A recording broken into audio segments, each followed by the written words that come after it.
नमस्कार दोस्तों, welcome back. आप देख रहे हैं कॉफी विद सुबीर जैन। दोस्तों, आपको कभी दिमाग में ये बात आई कि भारत को परमानेंट सीट मिलती क्यों नहीं है? और जो चाइना है वो कौन सी गेम्स प्ले करता है हमारे खिलाफ ताकि हम कहीं परमानेंट सीट पे बैठ ना जाएं यूनाइटेड नेशंस की? उसका क्या कारण है और क्या कुछ हो रहा है? चलिए मैं आपको आज इसकी पूरी हिस्ट्री बताता हूँ जो हमारी टीम ने इन्वेस्टिगेशन करके निकाला है। अब आपको मालूम है कि आजकल क्या काम हो रहा है कि चीन जो उसका नाजायज बच्चा है जिसका नाम है पाकिस्तान, इसको वो ब्रिक्स के अंदर शामिल कराने की बहुत ज़्यादा कोशिश कर रहा है और प्रयास भी कर रहा है लगातार। लेकिन जो भी बाकी के मेंबर्स है उसको इन्होंने राज़ी भी करवा लिया। लेकिन भारत अकेला वो कंट्री है जो उसका विरोध कर रहा है और हमने पाकिस्तान को ब्रिक्स का मेंबर बनने नहीं दिया क्योंकि हमें मालूम है कि ये चोर कंट्री है, चोर कौम है। और ये क्या करेंगे, ये देखेंगे यार ब्रिक्स में आ गए तो इन्होंने उसमें से ब्रिक्स निकाल के ले जानी है क्योंकि इनको कोई पैसे तो देगा नहीं। और सेकेंडली हम बात कर रहे हैं ब्रिक्स के अंदर अपना बैंक खोलने की।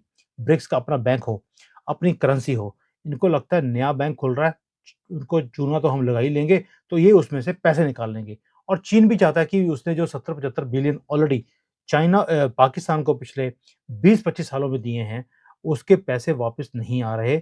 मैं अकेला क्यों मरूँ? जो ब्रिक्स की कंट्रीज़ हैं, वो सारी कंट्रीब्यूट करके पाकिस्तान को पैसे देगी, मैं उन्हें मजबूर करूँगा और उस बेसिस पे मेरे अपने पैसे वापस आ जाएँगे। तो पाकिस्तान नामक जानवर को चाइना ब्रिक्स में एंट्री की कोशिश कर रहा है। बट बिना भारत की रजामंदी के चीन इस पर उसी तरह कुछ नहीं कर सकता जैसे नेशंस की जो परमानेंट सीट है यूएनएससी में, बिना चीन के भारत कुछ नहीं कर सकता। बाकी जो बाकी के 4 देश हैं, वो भारत को यूएनएससी में शामिल कराने का प्रयास करते जा रहे हैं, ओपनली बोलते भी हैं, सपोर्ट भी करते हैं। लेकिन चीन उधर ये कहकर वीटो लगा देता है कि भारत एमटीआरसी यानी कि मिसाइल टेक्नोलॉजी कंट्रोल regime एक, दूसरा है एनएसजी जो न्यूक्लियर सप्लायर ग्रुप होता है, और तीसरा है एनपीटी नॉन प्रोलिफरेशन ट्रीटी, इसका हिस्सा नहीं है हम। तो ये 3 ट्रीटियों का हम हिस्सा नहीं है। ऐसे में कल को भारत ऑटोक्रेटिक हो जाएगा तो कौन इसकी जिम्मेवारी लेगा? ऑटोक्रेटिक की बात कौन बोल रहा है? चाइना, जो खुद एक ऑटोक्रेटिक कंट्री है, किसी को भी human rights, human freedom of speech कुछ है नहीं यहाँ पर। और ये दुनिया को बोल रहा है कि भारत अगर ऑटोक्रेटिक हो गया, तो भई कौन इसका ज़िम्मेवार होगा? इसको सँभालेगा कौन? अब आपको मालूम है कि जो एनपीटी है, नॉन प्रोलिफरेशन ट्रीटी, इसका मेंबर बनने का मतलब है कि भारत अपना जो परमाणु जो ये सारे वेपन्स हैं, प्रसार नहीं कर पाएगा, बल्कि और ये नहीं बना पाएगा। और एनएसजी में शामिल होने के लिए पहले भारत को एनपीटी का मेंबर बनना पड़ेगा, जो चीन भारत को इसलिए नहीं बनने देता कि वो एक बहाना लगाता है कि भई अगर भारत एनपीटी में आएगा, तो पाकिस्तान भी आएगा।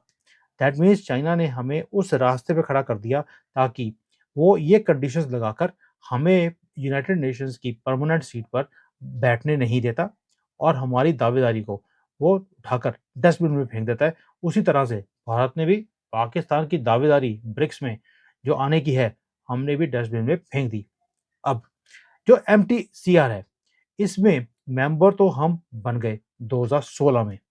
एनपीटी में भारत खुद भी नहीं आना चाहता और डायरेक्ट एनएसजी में शामिल होना चाहता है, और यही बहाना है चीन के द्वारा बार-बार कि भाई आप नहीं कर सकते, पहले एनपीटी में जाइए। और एनएसजी में शामिल होते ही भारत सिर्फ एक कदम दूर होगा यूनाइटेड नेशंस की सिक्योरिटी काउंसिल में परमानेंट मेंबर बनने का, जिस पर फिर चीन कुछ भी करे वीटो नहीं लगा पाएगा क्योंकि हमने सारी कंडीशंस पूरी कर दी और जिस बेसिस पे वो हमें रोकता था वही हमने खत्म कर दी। खैर, हमें भारतीय होने का ये एक चीज़ दुःख भी है हमें कि भारत अपनी इतनी कोशिशें कर रहा है इस वक़्त कि किसी तरीके से हमें परमानेंट सीट का मेंबर बनाया जाए। लेकिन दूसरी तरफ भारत के अंदर बैठे हुए हमारे अपने दुश्मन और जो भारत के बाहर बैठे हुए दुश्मन हैं, वो भारत के अंदर पालतू कुत्तों को की मदद लेते हैं और इस साजिश में लगे हुए हैं कि सुरक्षा जो परिषद की सीट तो छोड़ो, इस सरकार को ही कैसे हटाएं, उसके ऊपर लगे हुए हैं। और अपने जो ये पिट्ठू हमारे देश के अंदर हैं, इनके कंधे के ऊपर पैर रख के वो इस देश के ऊपर अपना कब्जा करना चाहते हैं। और ये जो पिट्ठू हैं, इन्हें लेके आना चाहते हैं इस सीट के ऊपर, प्रधानमंत्री की सीट के ऊपर, ताकि ये पिट्ठू उनके इशारों पर नाचते रहें। वैसे भी पोल डांसर के बच्चे हैं, इनसे तो नाच जब मर्जी करा लो। अब भारत ये बेचारे वाली पोजीशन में आया था कि इतनी बड़ी साजिश इसके साथ रची जा रही है और आज भी हमारे साथ पहले भी रची गई और आज तो ये और भी हो गई, क्योंकि ये नमक हराम गंदी फैमिली और इनके सारे चेले चपाटे, ये लोग लगे हुए हैं दुश्मन की मदद लेने में। देखिए, मैं हमेशा अंत में यही बोलूँगा अभी। मैं आपको ये भी एक्सप्लेन करता हूँ ये कैसे मदद ले रहे हैं। लेकिन आप सोचिए, यदि गुलाबी चाचा, ये वैसे चाचा ये बोलते हैं, मैं तो उसको बोलता हूँ सबसे बड़ी पनौती। हमारे देश के ऊपर काला धब्बा अगर कोई था, वो था बड़ा पप्पू जवाहरलाल नेहरू, जिसने हिंदुओं के नफ़रत में इस देश के टुकड़े किए। उसके बाद यहाँ पर गज़वे हिंद का प्लान बनाया, जिसके ऊपर मैं वीडियो बना चुका हूँ, आप जाकर देख सकते हैं। पूरा नो जवाहरलाल नेहरू का प्लान क्या था कि भारत के ऊपर गज़वे हिंद करना है। और इस चाचा ने क्या किया, हिंदी चीनी भाई-भाई बोलता हुआ चीन को जो परमानेंट सीट है, वो दिलवा दी और खुद हम आज उसी चीन के सामने गिड़गिड़ा रहे हैं कि भई और इतनी मेहनत करनी पड़ रही है कि हमें ये सीट मिलनी चाहिए। अगर यही भारत चीन की जगह पर भारत होता, तो आज हमें इनकी हैंकड़ी जो है ना, ये सहन करने की ज़रूरत नहीं थी। इनकी तो हैंकड़ी चिंगुओं की हम निकालते थे और हमारी जो तरक्की है, उसके ऊपर ये वीटो लगा के बैठा हुआ है चाइना, फिर हम इसके ऊपर वीटो लगाते। वैसे सनातन में हम किसी के ऊपर वीटो लगाते नहीं हैं। ये तो मैं सिर्फ़ अपना एक गुस्सा जो है एक गंदी फैमिली के ऊपर वो निकाल रहा हूँ। और इन कांग्रेसियों ने तब से लेकर आज तक कभी भी राष्ट्र को पहले नहीं रखा। आपको मालूम है कि इनका जो दिमाग है, वो हमेशा ही गांधी को जेल में डालने में लगा रहा, साजिशें करते रहे कि कैसे सत्ता मिले। और भाई जवाहरलाल नेहरू के ऊपर मैंने वीडियो बनाई, आपके रोंगटे खड़े हो जाएँगे। ये आदमी सबसे पहले जो बूथ कैप्चरिंग थी इस देश में, वो जवाहरलाल नेहरू ने करी। He was losing in his own constituency. इसने वहाँ पर वोटों वोटों को ऊपर नीचे किया और सिर्फ़ 2000 वोटों से ये जीता। पूरी मशीनरी को लगा दिया था कि मैं कुछ भी हो जाए, मैं हारना नहीं चाहिए। और वही काम ये राहुल गांधी और इनकी फैमिली, ये पोल डांसर के बच्चे, ये आज भी वही काम कर रहे हैं जो इनका नाना करता था, दादी ने किया, पिता ने किया, अब ये भी लगे हुए हैं। और आप सोच के देखिए आज क्या हो रहा है हमारे देश में। पप्पू क्या कर रहा है? यूके में, यूएसए में, जर्मनी में, वहाँ जाके क्या बोलता है कि भई भारत के अंदर डेमोक्रेसी खतरे में है।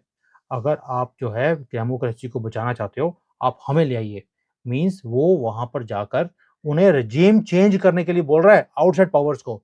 और अभी रिसेंटली आपको याद होगा उज़्बेकिस्तान में एक मीटिंग करने गया था 2 दिन के लिए, किसी को बिना बताए।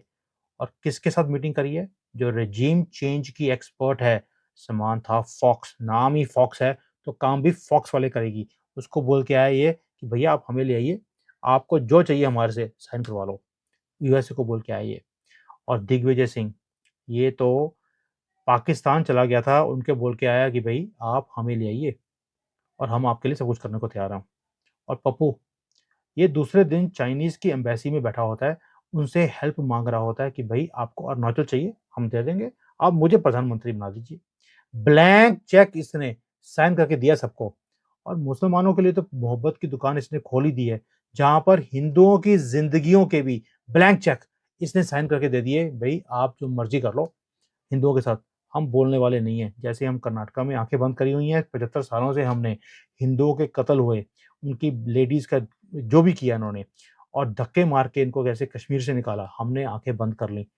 आप जब मर्ज़ी करना, हमें कोई दिक्कत नहीं है। और मुसलमान भी आपने देखा होगा, सारे सोशल मीडिया पे बार-बार आके एक ही चीज़ बोलते हैं कि भई हम अपने एक दिन की वेट कर रहे हैं, जिस दिन मोदी हटेगा, उस दिन हमारी कांग्रेस की गवर्नमेंट आएगी, फिर हम हिंदुओं को दिखाएँगे। इनका एक-एक पकड़ के इनको गले काटने हैं इनके और हम इस देश को मुस्लिम कंट्री यानी कि इस्लामिक देश बनाएंगे जहां पर शरिया चलेगा। हिंदुओं, क्या आप यही चाहते हो? आपके सामने ये चॉइस है, आपके सामने हिस्ट्री है, आपके सामने प्रेजेंट में कांग्रेस क्या कर रही है आपके साथ, वो है। आपके साथ षड्यंत्र चाइना कैसे रच रहा है कांग्रेस के साथ मिलकर, पाकिस्तान के साथ मिलकर, और फिर भी आप इनको, ये जयचंदो को, ये घटिया पार्टी को, ये फैमिली को आप वोट ही करते हो। भई अभी भी 25 से 30% हिंदू कांग्रेस को वोट करता है। आपको जानकर भी हैरानी होगी। और मैं जब आंकड़े देखता हूँ मुझे हैरानी होती है इन लोगों के ऊपर कि भई आपके गले काटे, आपके बहनों की, माताओं की इज़्ज़त लूटी गई, और अभी भी इन्होंने वो ब्लैंक चेक दिया हुआ है मुसलमानों को कि जो मर्ज़ी कर लीजिए, हम नहीं बोलेंगे। सारे रूल्स आपके अगेंस्ट बनाए गए पिछले 75 सालों में। सारी जो बुक्स हैं, वो मुसलमानों की फ़ेवर की बनाई गई। कितने महान थे मुगल, हमें यही पढ़ाया गया अभी तक। क्या आप मुगलों को महान समझते हैं? और समझते हैं, तो आप उनको वोट करते रहिए कांग्रेस को। अगर देश बचाना है, चॉइस आपके सामने है, मर्ज़ी आपकी है। जय Hind, Vande Mataram. Hi there. If you liked the video, please don't forget to smash the like button, subscribe to our channel, and activate the bell icon so that you receive all notifications whenever we upload a new video. Thanks for watching.